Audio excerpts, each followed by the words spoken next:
ہجرت، جہاد و شہادت۔ ہجرت، حضرت عمر ابن خطاب رضی اللہ عنہ سے روایت ہے، بیان کرتے ہیں کہ میں نے رسول اللہ صلی اللہ علیہ وسلم سے سنا کہ آپ فرماتے تھے کہ سب اعمال انسانی کا دار و مدار بس نیتوں پر ہے، اور آدمی کو اس کی نیت ہی کے مطابق پل ملتا ہے۔ تو جس شخص نے اللہ اور رسول کی طرف ہجرت کی اور خدا اور رسول کی رضا جوئی اور اطاعت کے سوا اس کی ہجرت کا کوئی اور باعث نہ تھا، تو اس کی ہجرت در حقیقت اللہ اور رسول کی طرف ہوئی، اور بے شک وہ اللہ اور رسول کا سچا مہاجر ہے، اور اس کو اس کی ہجرت اللہ اور رسول کا مقرر اجر ملے گا۔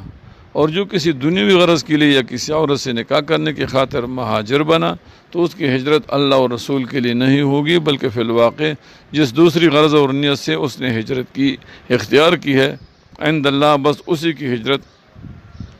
مانی جائے گی۔ جہاد،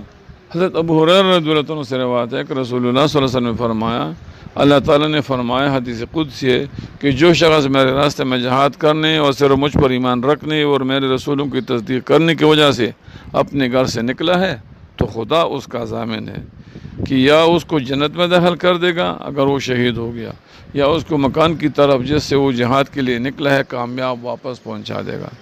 ثواب کے ساتھ یا غنیمت کے ساتھ، ثواب کے ساتھ یا غنیمت کے ساتھ۔ اور قسم ہے اس ذات کی جس کے قبضے میں میری جان ہے، قیامت کے دن اس کو اسی حالت میں لے کر حاضر ہوگا جیسا زخم کھانے کے وقت تھا، اس کا رنگ سرخ ہوگا اور بو مشک کی خوشبو جیسی ہوگی۔ اور قسم اس ذات کی جس کے قبضے میں میری جان ہے، اگر میں مسلمانوں پر گرانی محسوس نہ کرتا تو میں کسی لشکر سے جو جہاد کر رہا ہے کبھی پیچھے نہ بیٹھتا، نہ میں خود اتنی وسعت پاتا ہوں کہ سب کو سواری دوں، اور نہ سب مسلمانوں میں اتنی وسعت ہے، اور یہ ان پر گران ہے کہ میں جہاد کے لیے چلا جاؤں اور وہ مجھ سے پیچھے رہ جائیں۔ اور قسم ہے اس ذات کی جس کے قبضہ میں میری جان ہے، بے شک میں تمنا رکھتا ہوں کہ خدا کے راستے میں جہاد کروں اور شہید ہو جاؤں، پھر جہاد کروں، پھر شہید ہو جاؤں، پھر جہاد کروں، پھر شہید ہو جاؤں۔ معارف الحدیث، حضرت ابو ہریرہ رضی اللہ عنہ سے روایت ہے کہ رسول اللہ صلی اللہ علیہ وسلم نے فرمایا کہ جو شخص اس حال میں مرا کہ نہ تو اس نے کبھی جہاد کیا اور نہ اپنی جی میں اس کی تجویز سوچی اور تمنا کی، تو وہ نفاق کی ایک صفت پر مرا۔ تشہیر یعنی ایسی زندگی جس میں دعوی ایمان کے باوجود نہ کبھی راہ خدا میں جہاد کی نوبت آئے اور نہ دل میں اس کا شوق اور اس کی تمنا ہو، یہ منافقوں کی زندگی ہے، اور جو اس حال میں اس دنیا سے جائے گا وہ نفاق کی ایک صفت کے ساتھ جائے گا۔ الیاذ باللہ تعالی۔ شہادت، حضرت انس رضی اللہ عنہ سے روایت ہے کہ رسول اللہ صلی اللہ علیہ وسلم نے ارشاد فرمایا، جو شخص صدق دل سے شہادت طلب کرتا ہے اس کو شہادت کا درجہ مل جاتا ہے اگرچہ وہ شہید نہ ہو۔ حضرت جابر بن عتیق رضی اللہ عنہ سے ایک طویل حدیث میں روایت ہے کہ رسول اللہ صلی اللہ علیہ وسلم نے فرمایا، تم لوگ شہادت کے شمار کرتے ہو، تم لوگ شہادت کے کسے شمار کرتے ہو؟ عرض کیا گیا کہ خدا کے راستے میں قتل ہو جانے کو، تو آپ نے فرمایا کہ خدا کے راستہ میں قتل ہو جانے کے علاوہ 7 اور شہادتیں ہیں۔ نمبر 1 مرض ہیضہ میں مرنے والا، نمبر 2 ڈوب کر مرنے والا، نمبر 3 ذات الجنوب یعنی نمونیا سے مرنے والا، نمبر 4 طاعون سے مرنے والا، نمبر 5 جل کر مرنے والا، نمبر 6 عمارت کے نیچے دب کر مرنے والا، اور نمبر 7 وہ عورت جو بچہ کے پیٹ ہی میں رہ جائے اور پیدا نہ ہونے کی وجہ سے مر جائے، یہ سب شہید ہیں۔ پتہ کہ ایکسیڈنٹ رہنا ہے،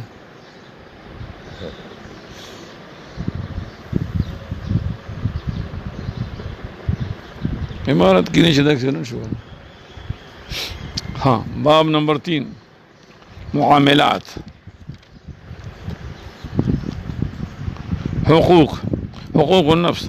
حضرت عبداللہ بن عمرو بن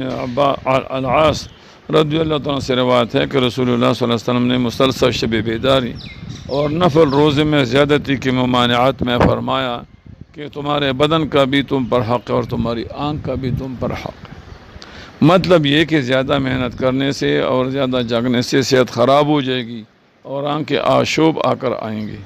حضرت عمرو بن میمون رضی اللہ عنہ سے روایت ہے کہ رسول اللہ صلی اللہ علیہ وسلم نے ایک استر کی جو خوگی کا نا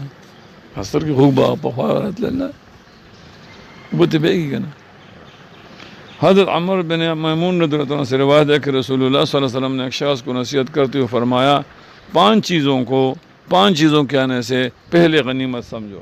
اور ان کو دین کے کاموں کا ذریعہ بناؤ۔ نمبر 1، جوانی کو بڑھاپے سے، صحت کو بیماری سے، مالداری کو افلاس سے پہلے، بے فکر کو پریشانی سے پہلے، اور زندگی کو موت سے پہلے غنیمت سمجھو۔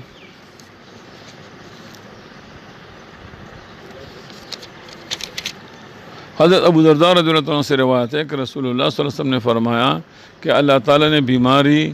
اور دوا دونوں چیزیں اتاری اور ہر بیماری کے لیے دوا بھی بنائی، سو تم دوا یعنی علاج کیا کرو اور حرام چیز سے دوا مت کرو۔ فائدہ اس میں صاف حکم ہے تحصیل صحت کا۔ حضور رسول اکرم صلی اللہ علیہ وسلم کا ارشاد ہے کہ یہ چیزیں فطرت سلیمہ کا مقتضا ہے: ختنہ کرنا، زیر ناف کے بال صاف کرنا، لبے کٹانا، بغل کے بال لینا،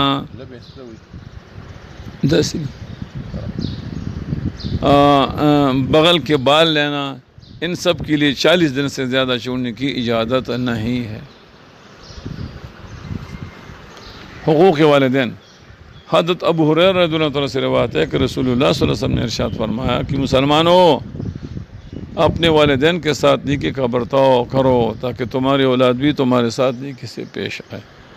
نمبر 2، حضرت عبداللہ بن مسعود رضی اللہ عنہ بیان کرتے ہیں کہ میں نے رسول اللہ صلی اللہ علیہ وسلم سے عرض کیا، بہترین عمل کون سا ہے جو اللہ تعالیٰ کو سب سے زیادہ پسند ہو؟ سرکار نے ارشاد فرمایا، وقت پر نماز پڑھنا، وقت پر نماز پڑھ۔ میں نے عرض کیا کہ اس کے بعد؟ آپ نے فرمایا، ماں باپ سے اچھا برتاؤ کرنا۔ میں نے عرض کیا پھر کون سا عمل؟ ارشاد فرمایا کہ اللہ کے راستے میں جہاد کر۔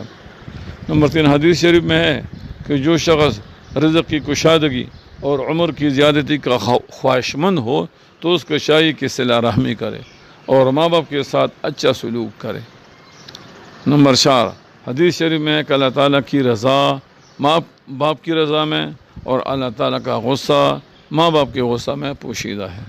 نمبر 5، کبیرہ گناہوں میں سب سے بڑا گناہ اللہ کے ساتھ شرک کرنا ہے اور ماں باپ کی نافرمانی کرنا۔ نمبر 6، 3 شخص ہیں جن پر اللہ تعالیٰ نے جنت کو حرام کر دیا، ان میں سے ایک ماں باپ کا نافرمان ہے۔ نمبر 7، ہر گناہ کے بدلے میں عذاب اور ہر جرم کی گرفت کو مؤخر کیا جا سکتا ہے، لیکن ماں باپ کی نافرمانی کا گناہ ایسا سخت ہے کہ اس کا مواخذہ مرنے سے پہلے ہی کر دیا جاتا ہے۔ 8، باپ کے دوستوں کے ساتھ نیکی سے پیش آنا خود باپ کے ساتھ نیکی سے پیش آنا ہے۔ جو آدمی اپنے ماں باپ کے مرنے کے بعد ان کا قرض ادا کر دیتا ہے اور ان کی مانی ہوئی بات پوری کرتا ہے، وہ اگرچہ زندگی میں ان کا نافرمان رہا ہو پھر بھی وہ خدا کے نزدیک ان کا فرمان بردار سمجھا جائے گا۔ جو آدمی اپنے ماں باپ کے مرنے کے بعد نہ ان کا قرض ادا کرتا ہے نہ مانی ہوئی منت کو پورا کرتا ہے، وہ اگرچہ زندگی میں ان کا فرمان بردار رہا ہو پھر بھی خدا کے نزدیک ان کا نافرمان سمجھا جائے گا۔ ماں کے ساتھ اچھا سلوک۔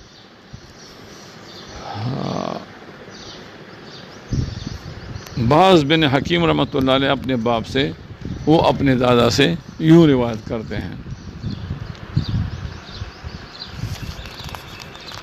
کہ میں نے رسول اللہ صلی اللہ علیہ وسلم سے دریافت کیا کہ میں احسان کا معاملہ کس کے ساتھ کروں؟ تو آپ صلی اللہ علیہ وسلم نے فرمایا اپنی ماں سے۔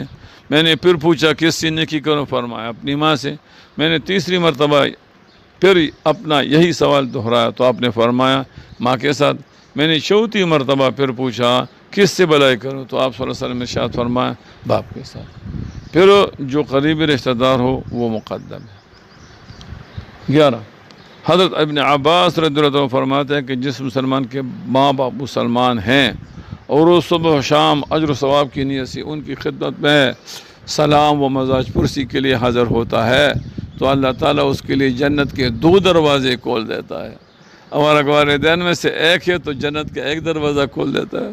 اور اگر دونوں میں سے کسی ایک کو اس نے خفا کر دیا اور غصہ دلایا تو جب تک وہ راضی اور خوش نہ ہو اللہ تعالیٰ بھی خوش نہیں ہوتا۔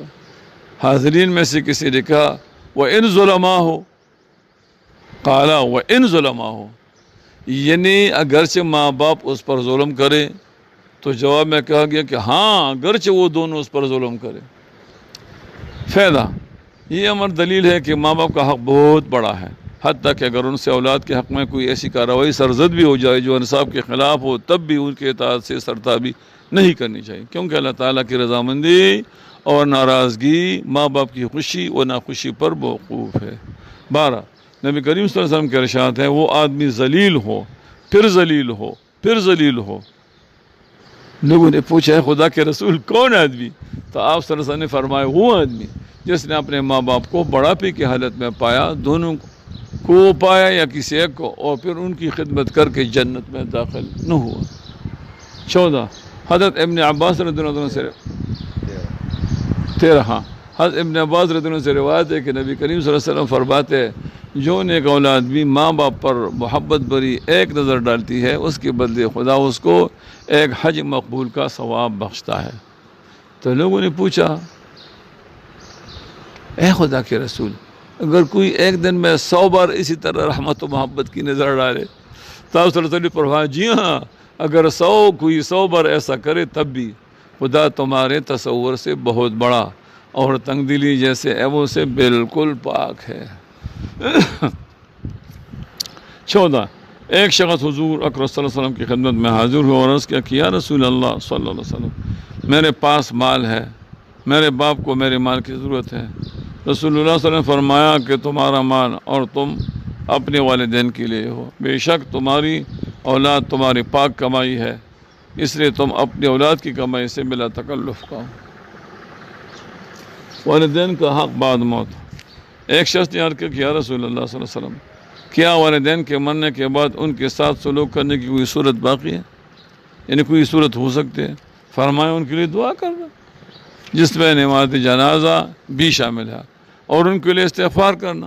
اور ان کے مرنے کے بعد ان کی وصیت کو پورا کرنا، بشرطے کے خلاف شرع نہ ہو، ان کے قرابت داروں سے صلہ رحمی کرنا، جو شخص ان کی قرابت کی وجہ سے کی جائے، جو محض ان کی قرابت کی وجہ سے کی جائے، اس لیے سے کہ رضائے والدین حاصل ہو، اور رضائے والدین سے رضائے حق حاصل ہو، اور والدین کے دوستوں کی تعظیم کرنا۔ 16 حضرت انس رضی اللہ عنہ کا بیان ہے کہ نبی کریم صلی اللہ علیہ وسلم نے ارشاد فرمایا کہ اگر کوئی بندہ خدا زندگی میں ماں باپ کا نافرمان رہا اور والدین میں سے کسی ایک یا دونوں کا اسی حال میں انتقال ہو گیا، تو اب اس کو چاہیے کہ وہ اپنے والدین کے لیے برابر دعا کرتا رہے اور خدا سے ان کی بخشش کی درخواست کرتا رہے، یہاں تک کہ خدا اس کو اپنی رحمت سے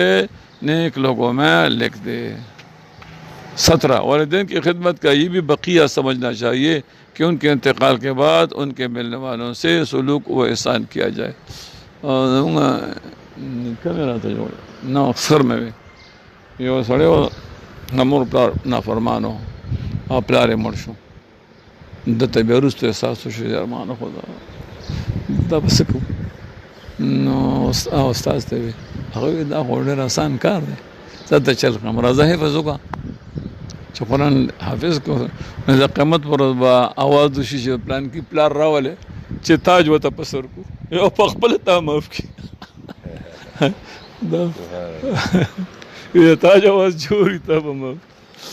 والدین کے دوست کا حق، رسول اکرم صلی اللہ علیہ وسلم کے ارشاد ہے اپنے ماں باپ کے دوست کا خیال رکھو، اپنے باپ کے دوست کا خیال رکھو، اسے قطع تعلق نہ کرو، ایسا نہ ہو کہ اس کی دوستی قطع کرنے کی وجہ سے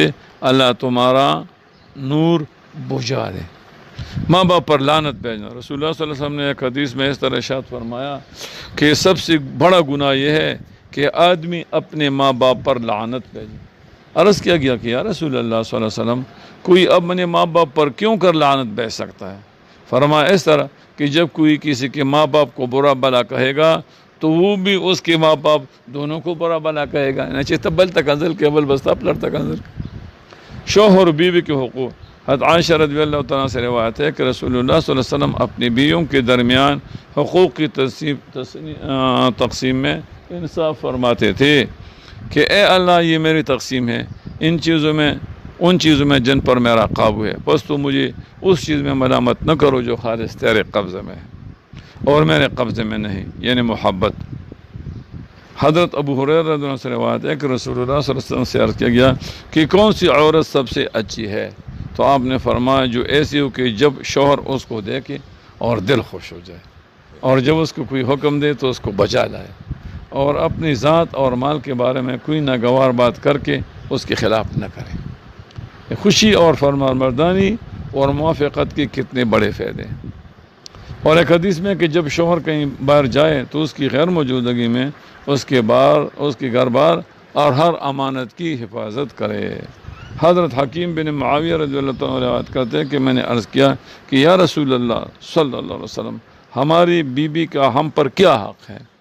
تو آپ صلی اللہ علیہ وسلم نے فرمایا یہ ہے کہ جیسا تم کھانا کھاؤ تو اس کو بھی کھلاؤ، جیسا کپڑا پہنو اس کو بھی پہناؤ، اس کی منہ پر مت مارو، یعنی قصور پر بھی مت مارو، اور بے قصور مارنا تو سب جگہ برا ہے، اور ورنہ اس کو برا کوسنا دو، اور نہ اس کو برا کوسنا دو، نہ اس سے ملنا جلنا چھوڑ، مگر گھر کے اندر رہ کر، یعنی روٹ کر گھر سے باہر مت جاؤ۔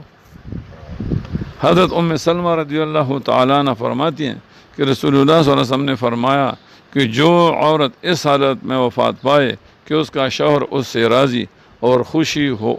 ہو وہ جنت میں داخل ہوگی۔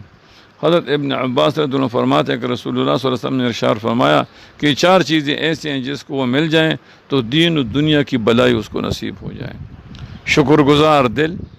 نمبر 2 ہر حال میں اللہ تعالیٰ کو یاد رکھنے والی زبان، نمبر 3 بلاؤں پر صبر کرنے والا جسم، اور نمبر 4 وہ عورت جو اپنی ذات اور اپنے شوہر کے مال میں خیانت نہ کرے۔ حضرت عائشہ رضی اللہ تعالیٰ عنہ فرماتی ہیں کہ حضور صلی اللہ علیہ وسلم نے ارشاد فرمایا کہ عورت پر سب سے بڑا حق اس کے شوہر کا ہے، اور مرد پر سب سے بڑا حق اس کی ماں کا ہے۔ حضرت عباس رضی اللہ عنہ فرماتے ہیں کہ رسول اللہ صلی اللہ علیہ وسلم نے فرمایا 3 آدمی ہیں جن کی نماز قبول نہیں ہوتی۔ وہ آدمی جو لوگوں پر سرداری کرے اور لوگ اس سے ناراض ہوں۔ دوسری وہ عورت جس کا شوہر اس سے ناراض ہو اور آرام سے پڑی سو رہے۔ اور تیسری وہ آدمی جو اپنے بھائی سے قطع تعلق کرے۔ حضرت معاذ ابن جبل رضی اللہ عنہ سے روایت ہے کہ رسول اللہ صلی اللہ علیہ وسلم نے فرمایا ایمان رکھنے والی عورت کے لیے یہ جائز نہیں کہ وہ اپنے شوہر کے گھر میں کسی ایسے شخص کو آنے کی اجازت دے جس کا آنا شوہر کو ناگوار ہو، اور وہ گھر سے ایسی صورت میں نکلے جبکہ اس کا نکلنا شوہر کو ناگوار ہو، اور عورت شوہر کے معاملے میں کسی کی اطاعت نہ کرے۔ نبی کریم صلی اللہ علیہ وسلم کا ارشاد ہے کہ جب کوئی مرد رات میں اپنی بیوی کو جگاتا ہے اور وہ دونوں مل کر 2 رکعت نماز پڑھتے ہیں تو شوہر کا نام ذکر کرنے والوں میں اور بیوی کا نام ذکر کرنے والیوں میں لکھ لیا جاتا ہے۔ حضرت ابو ہریرہ رضی اللہ عنہ کا بیان ہے کہ نبی کریم صلی اللہ علیہ وسلم نے ارشاد فرمایا اگر کسی شخص کی 2 بیویاں ہوں اور اس نے ان کے ساتھ انصاف اور برابری کا سلوک نہ کیا تو قیامت کے روز وہ شخص اس حال میں آئے گا کہ اس کا آدھا دڑ گر گیا ہوگا۔ نبی کریم صلی اللہ علیہ وسلم کا ارشاد ہے عورت جب 5 وقت کی نماز پڑھے، اپنی آبرو کی حفاظت کرے، اپنے شوہر کی فرمانبرداری کرے تو جنت میں جس دروازے سے چاہے داخل ہو جائے۔ نبی کریم صلی اللہ علیہ وسلم نے ارشاد فرمایا خدا قیامت کے روز اس عورت کی طرف نظر اٹھا کر بھی نہ دے گا جو شوہر کی ناشکر گزار ہوگی، حالانکہ عورت کسی وقت بھی شوہر سے بے نیاز نہیں ہو سکتی۔ نبی کریم صلی اللہ علیہ وسلم نے ارشاد فرمایا مومن کے لیے خوف خدا کے بعد سب سے زیادہ مفید اور باعث خیر و نعمت نیک بیوی ہے کہ جب وہ اس سے کسی کام کو کہے تو وہ خوش دلی سے انجام دے، اور جب وہ اس پر نگاہ ڈالے تو اس کو خوش کر دے، اور جب وہ اس کے بھروسے پر قسم کھا بیٹھے تو اس کی قسم پوری کرے، اور جب وہ کہیں چلا جائے تو اس کے پیچھے اپنی عزت و آبرو کی حفاظت کرے، اور شوہر کے مال و اسباب کی نگرانی میں شوہر کی خیرخواہی اور وفادار رہے۔ بس وآخر دعوانا ان الحمد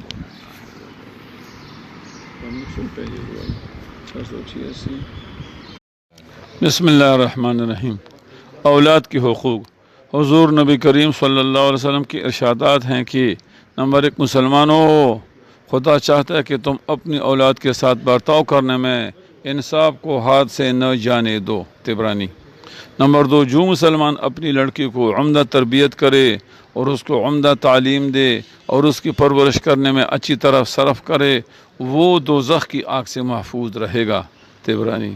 نمبر 3، مسلمانوں اپنی اولاد کی تربیت اچھی طرح کیا کرو۔ نمبر 4، نبی کریم صلی اللہ علیہ وسلم کا ارشاد ہے، باپ اپنی اولاد کو جو کچھ دے سکتا ہے اس میں سب سے بہتر عطیہ اولاد کی اچھی تعلیم و تربیت ہے، مشکات۔ نمبر 5، نبی کریم صلی اللہ علیہ وسلم کا ارشاد ہے، اپنے بچوں کو نماز پڑھنے کی تلقین کرو جب وہ 7 سال کے ہو جائیں، اور نماز کے لیے ان کو سزا دو جب وہ 10 سال کے ہو جائیں، اور اس عمر کو پہنچنے کے بعد ان کے بستر الگ کر دو۔ نمبر 6، لوگوں تم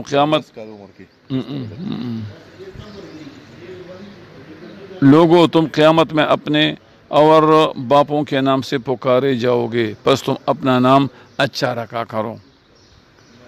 7، جس نام میں عبرت اور خدا کی تعریف کا ظہور ہوتا ہے وہ نام اللہ کو بہت پیارا ہوتا، بخاری۔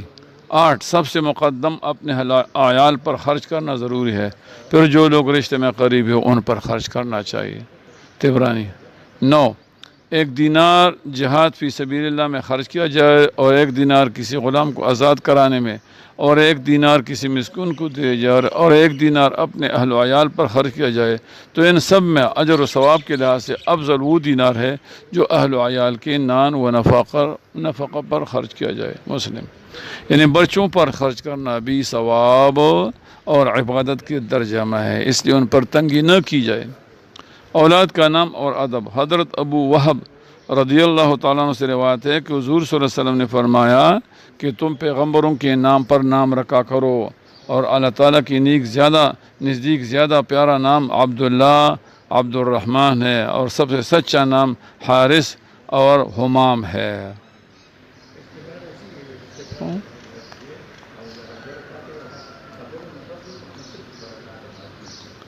حارث اور حمام، ابو داود و نسائی۔ نمبر 11، حضرت حبہ رضی اللہ تعالیٰ عنہ سے مروی ہے کہ رسول اللہ صلی اللہ علیہ وسلم نے فرمایا، جن مسلمانوں کی 3 بچے سن بلوغ کو پہنچنے سے پہلے مر گئے، ان کو قیامت کے دن لا کر جنت کے دروازے پر کھڑا کر کے کہا جائے گا، بہشت میں داخل ہو۔ وہ کہیں گے، ہم جب بہشت میں داخل ہوں گے، ہم جب بہشت میں داخل ہوں گے جب ہمارے باپ بھی داخل ہوں۔ اس پر ان سے یہ کہا جائے کہ اچھا تم بھی بہشت میں داخل ہو اور تمہارے ماں باپ بھی، طبرانی۔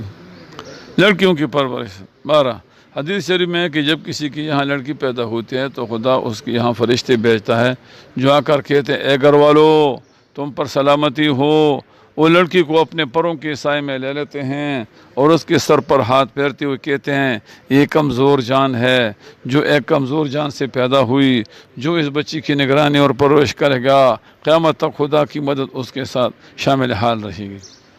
13، حضور اکرم صلی اللہ علیہ وسلم نے فرمایا، جو شخص بھی لڑکیوں کی پیدائش کے ذریعے آزمایا جائے اور ان کے ساتھ اچھا سلوک کر کے آزمائش میں کامیاب ہو تو یہ لڑکیاں اس کے لیے قیامت کے روز جہنم کی آگ سے ڈھال بن جائیں گی، مشکات۔ اولاد صالح۔ 14، حضرت ابو ہریرہ رضی اللہ عنہ سے روایت ہے کہ حضور صلی اللہ علیہ وسلم نے فرمایا کہ بندہ جب مر جاتا ہے تو اس کے اعمال کا سلسلہ منقطع ہو جاتا ہے مگر 3 چیزیں کہ ان کا ثواب برابر ملتا رہتا ہے، 1 صدقہ، نمبر 2 وہ علم جس سے نفع اٹھایا جاتا رہے، اور نمبر 3 صالح اور نیک اولاد جو اس کے لیے دعا گو ہو۔ ادب المفرد۔ وصیت۔ حدیث شریف میں ہے کہ ہر مسلمان جس کے پاس وصیت کرنے کے قابل کوئی چیز ہو اس پر یہ حق ہے کہ 2 راتیں اس پر نہ گزارے مگر یہ کہ وصیت اس کے پاس موجود ہو۔ حدیث شریف میں ہے کہ اگر ایک بیٹے کو کوئی چیز دو تو دوسرے کو بھی ویسی ہی دو، ورنہ نا انصافی بری بات ہے۔ ناجائز وصیت۔ حضرت ابو ہریرہ رضی اللہ عنہ سے روایت ہے کہ رسول اللہ صلی اللہ علیہ وسلم نے ارشاد فرمایا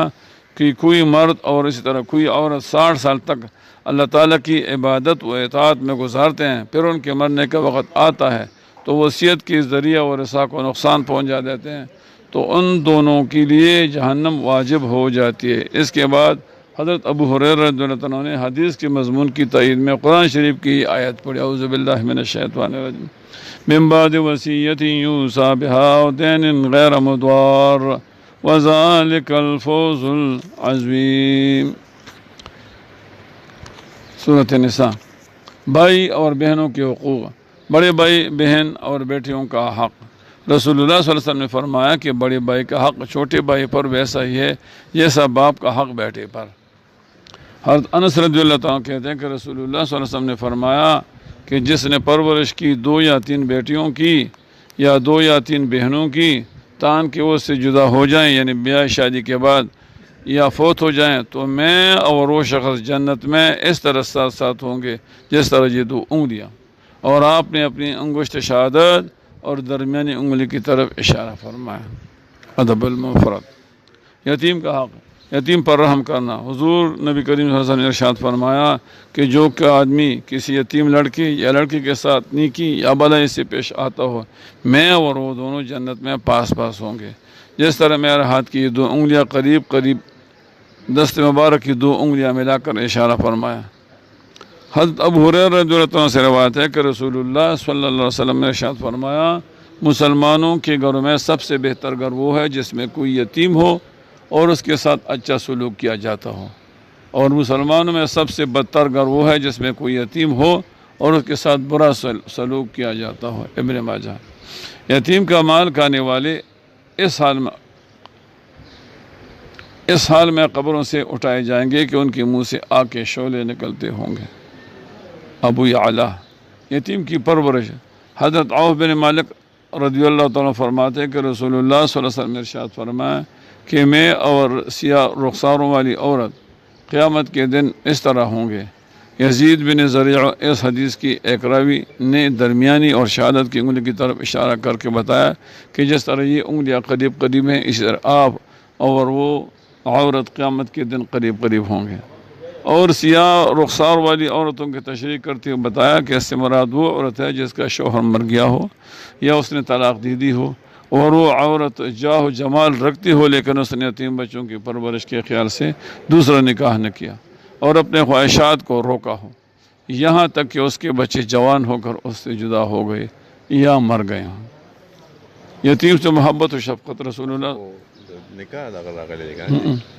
لان له وخت نه تیرول وکړ او کنه دلته کې د نکاح نو چې ما یتیم دی وسه بچی وسره کنه نو خو نورم خوش وسه د یتیم پرورش کیږي خو نو چاوي نکی بیا نه کیږي بیا نه کیږي لندر چراشي بیا ګران شي ډیر کم خلک دا مل انسان دا نیچر دا سه دی چې ته متعلق ته نشه ویل ټیک نه یعنی په خپل خدا خاون ته چې ستا زنیم خو قیاسه خزه بله خو یا بچی نشته بله خزه وکړه نو د هغې خو مطلب دا نه ده چې د سره ته بیا په کار دی سره خپل سلوک ښه کوه نه کوي ورسره ښه عموماً اجازت ورکوي او مې خبر یتیم سے محبت و شفقت۔ رسول اللہ صلی اللہ علیہ وسلم نے فرمایا جو شخص یتیم کے سر پر ہاتھ پھیرے اور اللہ ہی کے لیے پھیرے تو جتنے بالوں پر اس کا ہاتھ گزرا ہے اتنی ہی نیکیاں اس کو ملیں گی، اور جو شخص یتیم لڑکی یا لڑکی کے ساتھ احسان کرے جو کہ اس کے پاس رہتا ہو تو میں اور وہ جنت میں اس طرح رہیں گے جیسے شہادت کی انگلی اور بیچ کی انگلی پاس پاس ہے۔ صلہ رحمی۔ حضرت ابو ہریرہ رضی اللہ عنہ سے روایت ہے کہ جناب رسول اللہ صلی اللہ علیہ وسلم نے فرمایا لوگو تمہیں اپنے حسب نسب کے متعلق اس قدر علم حاصل کرنا ضروری ہے جس کی وجہ سے تم اپنے رشتہ داروں کے ساتھ صلہ رحمی کر سکو، مثلا باپ دادا اور مائیں اور جداد اور ان کی اولاد مرد اور عورت کہ انہیں پہچاننا ان کے نام یاد رکھنا ضروری ہے کہ یہی ذوی الارحام کہلاتے ہیں، اور انہیں کے ساتھ صلہ رحمی کرنے کا حکم ہے کیونکہ صلہ رحمی کرنے سے قرابت داروں میں محبت پیدا ہوتی ہے، مال میں کثرت و برکت پیدا ہوتی ہے، عمر میں زیادتی ہوتی رہتی ہے۔ حضرت ابو ہریرہ رضی اللہ عنہ فرماتے ہیں کہ ایک شخص نے عرض کیا کہ یا رسول اللہ صلی اللہ علیہ وسلم میرے چند قرابت دار ہیں اور جب طرح کی طبیعت کے واقع ہوئی ہیں میں ان کے ساتھ صلہ رحمی کرتا ہوں اور مجھ سے قطع رحمی خطا کرتے ہیں، میں ان سے نیکی کرتا ہوں اور مجھ سے جہالت کرتے ہیں۔ تو رسول اللہ صلی اللہ علیہ وسلم نے اس کے جواب میں فرمایا کہ اگر واقعی میں تو ایسا ہی ہے جیسا کہتا ہے تو گویا تو ان کے منہ میں گرم گرم بھوبل ڈالتا ہے، یعنی تیری عطا ان کے حق میں حرام ہے اور ان کے شکم میں آگ کا حکم رکھتی ہے۔ اللہ تعالی ہمیشہ ان پر تیری مدد کرتا رہے گا جب تک تو اس صفت پر قائم رہے گا۔ رسول اللہ صلی اللہ علیہ وسلم کو یہ فرماتے سنا کہ ہر جمعرات کی شام جمعہ کی رات کو لوگوں کے اعمال اللہ تعالیٰ کے بارگاہ میں پیش کیے جاتے ہیں، پس اللہ تعالیٰ رشتہ قرابت توڑنے والے کے اعمال قبول نہیں کرتا۔ ابو ہریرہ رضی اللہ تعالیٰ عنہ مرفوعاً فرماتے ہیں کہ حضور صلی اللہ علیہ وسلم نے فرمایا 3 چیزیں ایسی ہیں کہ اگر وہ کسی شخص میں ہوں گی تو اللہ تعالیٰ اس کا حساب سہولت و آسانی سے لے گا اور اپنی رحمت سے جنت میں داخل کرے گا۔ پوچھا گیا کہ یا رسول اللہ صلی اللہ علیہ وسلم وہ کیا ہے؟ تو آپ صلی اللہ علیہ وسلم نے فرمایا جو تم کو محروم کرے اس کو دو، جو تم سے رشتہ توڑے اس سے ناطہ جوڑو، اور جو تم پر ظلم کرے اس کو معاف کر دو۔ جب تو یہ کر لے گا تو اللہ تعالیٰ تجھ کو جنت میں لے جائے گا۔ حضور نبی کریم صلی اللہ علیہ وسلم کے ارشادات ہیں کہ قریبی رشتہ داروں کے ساتھ بھلائی کرنا عمر کو دراز کرتا ہے، اور چھپا کر خیرات کرنا خدا کے غصہ کو فروغ کرتا ہے۔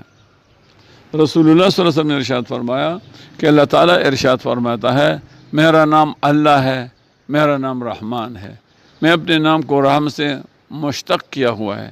جو اس کو ملائے گا میں اس کو ملاؤں گا، جو قطع رحمی کرے گا میں اس کو قطع کروں گا۔ شعبان کی 15ویں شب میں تقریباً سب لوگ آزاد کر دیے جاتے ہیں، یعنی ان کی گناہ معاف کر دیے جاتے ہیں، مگر قاطع رحم، ماں باپ کا نافرمان اور شراب کا عادی، یہ تینوں اس رات میں بھی آزاد نہیں کیے جاتے۔ یعنی رحم صحیح تشریح سره کم رشتہ داران پکې راځي، رحم کې خو خدای مور هغه رحم والا رشتہ داران راځي کنه. الله قابل رحم خبره کړه هغه اولو الارحام چې دی هغه ذوی الارحام هغه یاد دی کنه، نو هغه لکه ماما او د ترور او دغه خلک تر پکې نشته. نہ انس رضی اللہ عنہ فرماتے ہیں کہ رسول اللہ صلی اللہ علیہ وسلم نے ارشاد فرمایا کہ مجھے اس پروردگار کی قسم جس کے قبض قدرت میں میری جان ہے کہ کوئی مسلمان نہیں ہے جب تک کہ وہ اپنے ہمسائے کے لیے وہی بلائی نہ چاہے جو اپنے لیے چاہتا ہے۔ صحیح مسلم۔ حضرت معاویہ بن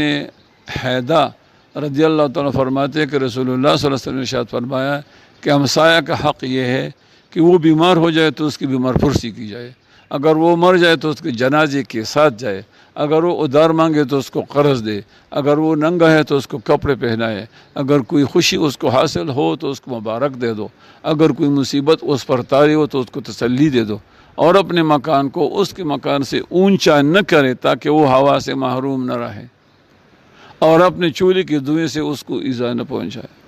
حضور صلی اللہ علیہ وسلم نے ارشاد فرمایا جب کوئی مسلمان بندہ مرتا ہے اور اس کے قریب تر پڑوسیوں میں سے 3 آدمی اس پر خیر کی گواہی دے دیتے ہوں تو اللہ تعالیٰ فرماتا ہے میں نے بندوں کی شہادت ان کے علم کے مطابق قبول کر لی اور جو کچھ میں جانتا ہوں اس کو میں نے بخش دیا ہے۔ دغه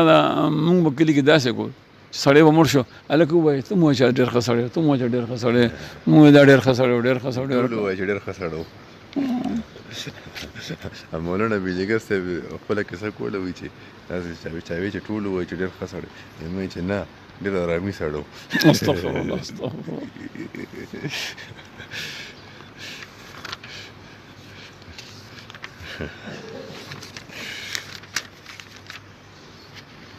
لا بس بيكون دوست بشروع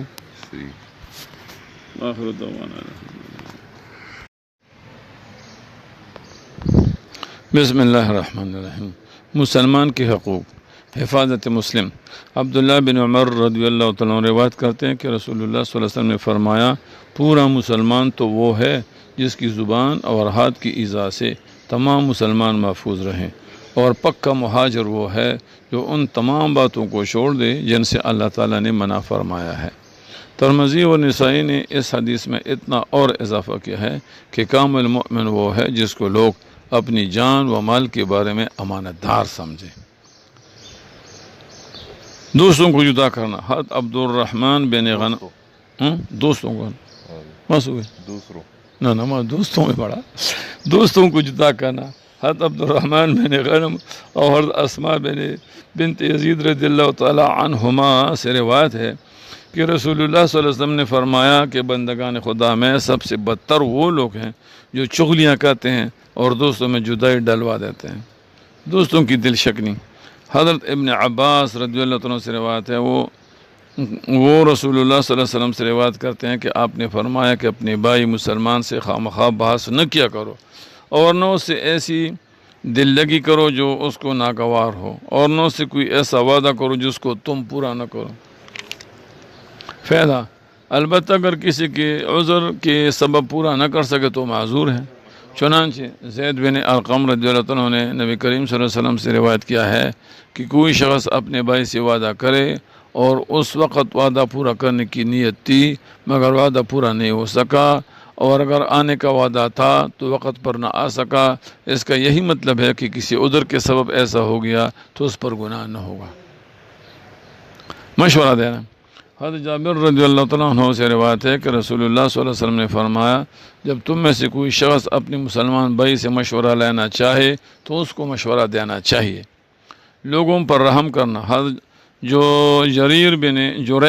عبداللہ رضی اللہ عنہ سے روایت ہے کہ رسول اللہ صلی اللہ علیہ وسلم نے فرمایا، اللہ تعالیٰ ایسے شخص پر رحم نہیں فرماتا جو لوگوں پر نہیں کرتا۔ مسلمان کو حقیر سمجھنا،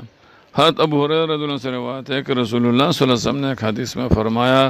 کہ آدمی کے لیے یہ شرط کافی ہے کہ اپنے بھائی مسلمان کو حقیر سمجھے، یعنی اگر کسی میں یہ بات ہو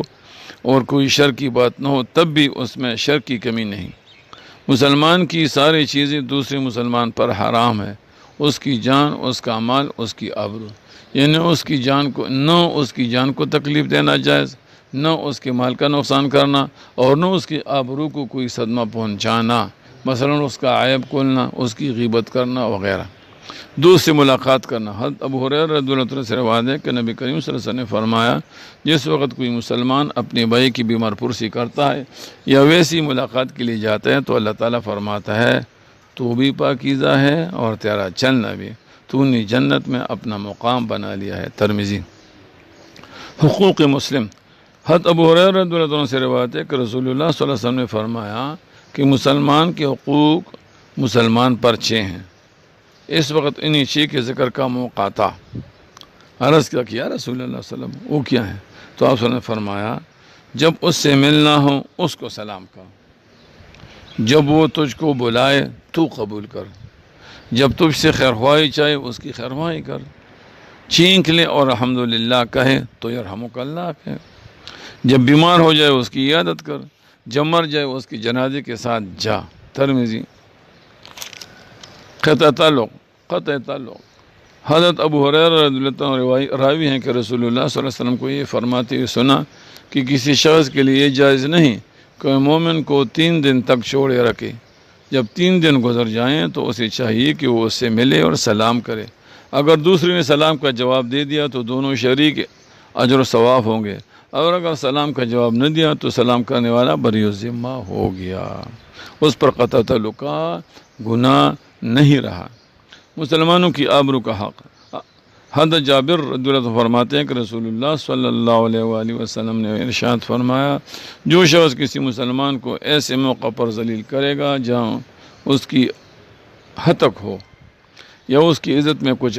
کمی آ جائے تو اللہ تعالیٰ اس کو ایسے مقام میں ذلیل کرے گا جہاں اللہ تعالیٰ کی مدد کا طلبگار ہوگا، اور جو شخص کسی ایسی جگہ کسی مسلمان کی مدد کرے گا جہاں اس کی بے عزتی اور ہتک ہوتی ہو تو اللہ تعالیٰ ایسے مقام پر اس کی مدد کرے گا جہاں اس کو اللہ تعالیٰ کی مدد درکار ہوگی۔ حق طریقہ یعنی راستہ، رسول اللہ صلی اللہ علیہ وسلم نے فرمایا کہ راہوں پر بیٹھنے سے بچو، اور اگر تم بیٹھنے سے باز نہ رہو تو راستوں میں بیٹھنے کا حق ادا کرو۔ صحابہ رضی اللہ عنہ نے دریافت کیا کہ یا رسول اللہ صلی اللہ علیہ وسلم راستے کا حق کیا ہے؟ آپ صلی اللہ علیہ وسلم نے فرمایا، آنکھوں کو بند کرنا، یعنی حرام چیزوں پر نظر نہ ڈالے، اور ایذا سے باز رہنا، یعنی کوئی حرکت ایسی نہ ہو جیسے راستہ چلنے والوں کو تکلیف ہو، مثلا راستہ تنگ کر دے، اور سلام کا جواب دینے اس لیے کہا کہ سنت یہ کہ چلنے والا بیٹھنے والے کو سلام کرے، اور لوگوں کو مشروع باتوں کا حکم کرے اور نامشروع باتوں سے منع کرے۔ حقوق مریض یعنی عیادت، مسلمانوں جب تم کسی بیمار کے پاس جاؤ تو اس کو دیر تک زندہ رہنے کی خوشخبری دو، کیونکہ تمہارے کہنے سے کسی انسان کی زندگی دراز نہیں ہو سکتی مگر بیمار کی طبیعت خوش ہو جائے گی۔ بیمار کی مناسب بیمار پرسی یہ ہے کہ مزاج پرسی کرنے والا اس کے پاس سے جلد اٹھ جائے۔ مسکین کا حق، حضرت انس رضی اللہ عنہ فرماتے ہیں کہ رسول اللہ صلی اللہ علیہ وسلم نے فرمایا کہ اللہ تعالیٰ ارشاد فرماتا ہے، جس نے میری مخلوق میں سے کسی ایسے کمزور کے ساتھ بلائی کی جس کا کوئی کفایت یعنی کفالت کرنے والا نہیں تھا، تو ایسی بندہ کی کفایت اور کفالت کا میں ذمہ دار ہوں۔ جانور کا حق، حضور صلی اللہ علیہ وسلم نے فرمایا ہر حساس جانور جس کو بھوک پیاس کی تکلیف ہوتی ہے اس کے کھلانے پلانے میں ثواب ہے۔ حقوق حاکم و محکوم، حضرت ابن عمر رضی اللہ عنہ سے روایت ہے کہ رسول اللہ صلی اللہ علیہ وسلم کا ارشاد ہے کہ بادشاہ روئی زمین پر مخلوق پر رحمت و شفقت کرنے میں خدا کا سایہ ہوتا ہے۔ خدا کے بندے جو مظلوم ہوں اس سایہ میں پناہ لیتے ہیں، اگر وہ انصاف کرے تو اس کو ثواب دیا جاتا ہے اور رعیت پر اس کا شکر ادا کرنا واجب ہوتا ہے، اور اگر وہ ظلم کرے یا خدا کی امانت میں خیانت کرے تو بار گناہ اس پر ہے اور رعیت کو صبر کرنا لازم ہے۔ حضرت ابو امامہ رضی اللہ عنہ فرماتے ہیں کہ رسول اللہ صلی اللہ علیہ وسلم نے ارشاد فرمایا کہ مسلمانوں اپنے حکمرانوں کو برا نہ کہو اور خدا سے ان کی بھلائی کی دعا مانگا کرو کیونکہ ان کی بھلائی میں تمہاری بھلائی ہے۔ حضرت ابن عمر رضی اللہ عنہ فرماتے ہیں کہ رسول اللہ صلی اللہ علیہ وسلم کا ارشاد ہے کہ مسلمانوں تم میں سے ہر ایک حکمران ہے، ہر ایک سے اس کی رعیت کی نسبت سوال کیا جائے گا۔ جو آدمی لوگوں پر حکومت کرتا ہے وہ ان کا رائی ہے اور لوگ اس کی رعیت ہیں، پس حاکم سے اس کی رعیت کی نسبت باز پرس کی جائے گی۔ ہر آدمی اپنے گھر والوں کا رائی ہے اور گھر والے اس کی رعیت ہیں، پس ہر آدمی سے اس کے گھر والوں کی نسبت باز پرس ہوگی۔ ہر عورت اپنے خاوند کے گھر پر رائی ہے اور خاوند کا گھر اس کی رعیت ہے، پس ہر عورت سے اس کے خاوند کے گھر کی نسبت باز پرس کی جائے گی۔ ہر نوکر اپنے آقا کے مال و اسباب پر رائی ہے اور آقا کا مال و اسباب اس کی رعیت ہے، پس ہر نوکر سے اس کے آقا کے مال و اسباب کی نسبت باز پرس کی جائے گی۔ حضرت ابو ہریرہ رضی اللہ عنہ فرماتے کہ رسول اللہ صلی اللہ علیہ وسلم کے ارشاد ہے کہ مسلمانوں جب تمہارے حاکم نیک دل ہوں اور تمہارے امیر فیاض ہوں اور تمہارے معاملات کی بنیاد مشورہ پر ہو تو زمین کی سطح پر تمہارا رہنا زمین کے پیٹ میں جانے سے بہتر ہے، اور جب تمہارے حاکم شریر ہوں اور تمہارے امیر بخیل ہوں اور تمہارے معاملات کا فیصلہ عورتوں کی رائے پر ہو تو زمین کے پیٹ میں تمہارا جانا زمین پر رہنے سے بہتر ہے۔ حضرت ابن عمر رضی اللہ عنہ فرماتے ہیں کہ رسول اللہ صلی اللہ علیہ وسلم نے فرمایا ہے کہ حاکم کے حکم کو سننا اور اطاعت کرنا ہر مسلمان پر فرض ہے، خواہ حکم پسند نہ آئے، جب تک حاکم کسی گناہ کا حکم نہ دے، اور جب وہ کسی گناہ کا حکم دے تو مسلمان پر اس کی اطاعت واجب نہیں۔ علی رضی اللہ عنہ فرماتے ہیں کہ رسول اللہ صلی اللہ علیہ وسلم نے ارشاد فرمایا ہے کہ گناہ کے کام میں کسی کی اطاعت واجب نہیں، اطاعت صرف نیک کاموں میں واجب ہے۔ حضرت ام سلمہ رضی اللہ تعالیٰ عنہ فرماتی ہیں کہ رسول اللہ صلی اللہ علیہ وسلم نے ارشاد فرمایا تم پر ایسے حاکم مقرر کیے جائیں گے جو اچھے کام بھی کریں گے اور برے کام بھی کریں گے، پر جس نے اس نے انکار کیا یعنی اس کے برے فعل کی نسبت اس کے منہ پر کہہ دیا کہ تمہارا یہ فعل شرع کے خلاف ہے، وہ اپنے فرض سے بری ہو گیا، اور جس شخص نے ایسا نہیں کیا یعنی اس کو اتنی جرأت نہ ہوئی کہ وہ زبان سے کہہ دے لیکن دل سے اس فعل کو برا سمجھا، وہ سالم رہا، یعنی اس کی گناہ میں شریک ہونے سے محفوظ رہا، لیکن جو شخص اس کے فعل پر راضی ہوا اور ان کی پیروی کی وہ ان کی گناہ میں شریک ہوا۔ تو صحابہ رضی اللہ تعالیٰ عنہم نے عرض کیا ان سے لڑیں یا رسول اللہ؟ تو آپ صلی اللہ علیہ وسلم نے فرمایا نہیں، جب تک وہ نماز پڑھیں، نہیں جب تک کہ وہ نماز پڑھیں۔ حضرت وائل بن حجر سلمہ بن یزید رضی اللہ عنہ نے نبی کریم صلی اللہ علیہ وسلم سے پوچھا کہ اے خدا کے نبی، آپ اس معاملے کیا فرماتے ہیں کہ اگر ہم پر ایسے حاکم مسلط ہوں جو ہم سے اپنا حق مانگے اور ہمارے حقوق سے انکار کر دے؟ آپ نے فرمایا کہ ان کے احکام کو سنو اور ان کی اطاعت کرو، اس لیے کہ ان پر وہ بات فرض ہے جو انہوں نے اپنی ذمہ لی ہے اور تم پر وہ چیز فرض ہے جو تم نے اٹھائی ہے۔ حضرت طلحہ بن عبید اللہ رضی اللہ عنہ سے روایت ہے کہ رسول اللہ صلی اللہ علیہ وسلم نے ارشاد فرمایا کہ ظالم امیر کی دعا قبول نہیں ہوتی۔ دوسری حدیث میں حضرت ابو ہریرہ رضی اللہ عنہ سے روایت ہے کہ حضور صلی اللہ علیہ وسلم نے فرمایا 3 شخصوں کا کلمہ بھی قبول نہیں ہوتا، ایک ان میں سے وہ حاکم ہے جو اپنی رائے پر ظلم کرتا ہے۔ حضرت معقل بن یسار رضی اللہ فرماتے ہیں کہ میں نے رسول اللہ صلی اللہ علیہ وسلم کو یہ فرماتے سنا کہ جس بندہ کو اللہ تعالیٰ کی رعیت کی نگہبانی سپرد کر دے، جس بندہ کو اللہ تعالیٰ رعیت کی نگہبانی سپرد کر دے اور وہ بلائی اور خیفہ کے ساتھ نگہبانی نہ کرے، وہ بہشت کی بو نہ پائے گا۔ حضرت عائشہ صدیق رضی اللہ عنہ فرماتی ہیں کہ رسول اللہ صلی اللہ علیہ وسلم کو دعا کرتے سنا کہ اے اللہ، جس شخص کو میری امت کا کسی کام کا والی اور متصرف بنایا گیا ہو اور وہ میری امت پر مشقت اور مصیبت ڈالے تو بھی اس پر مشقت اور مصیبت ڈال، اور جو شخص یعنی حاکم و والی میری امت پر رحم نرمی کرے تو بھی اس پر رحم و نرمی کرے۔ فریقین کا فیصلہ۔ حضرت علی رضی اللہ عنہ سے روایت ہے کہ رسول اللہ صلی اللہ علیہ وسلم نے فرمایا کہ جب دو آدمی تمہاری طرف قضیہ پیش کرے اور ان میں کا ایک شخص اظہار مدعا کر چکے تو جب تک دوسرے کی بات نہ سن لو اول شخص کے موافق فیصلہ نہ کرو، کیونکہ یہ صورت اس بات کے لائق تر ہے کہ تمہارے لیے قضیہ کی پوری کیفیت ظاہر ہو جائے۔ خدمتگار کا حق۔ نبی کریم صلی اللہ علیہ وسلم نے فرمایا لونڈی و غلام تمہاری بھائی ہیں، خدا نے ان کو تمہارے قبضے میں دے رکھا ہے، بس تم میں سے جس کسی کی قبضہ و تصرف میں خدا نے کسی کو دے رکھا ہے تو اس کو چاہیے کہ اس کو وہی کھلائے جو خود کرتا ہے، اور ویسا ہی لباس پہنائے جو خود پہنتا ہے، اور اس پر کام کا اتنا ہی بوجھ ڈالے جو اس کے سہارے سے زیادہ نہ ہو، اور اگر وہ اس کام کو نہ کر پاتا ہو تو خود اس کام میں اس کی مدد کرے۔ حضرت ابو ہریرہ رضی اللہ عنہ فرماتے ہیں کہ رسول اللہ صلی اللہ علیہ وسلم کا ارشاد ہے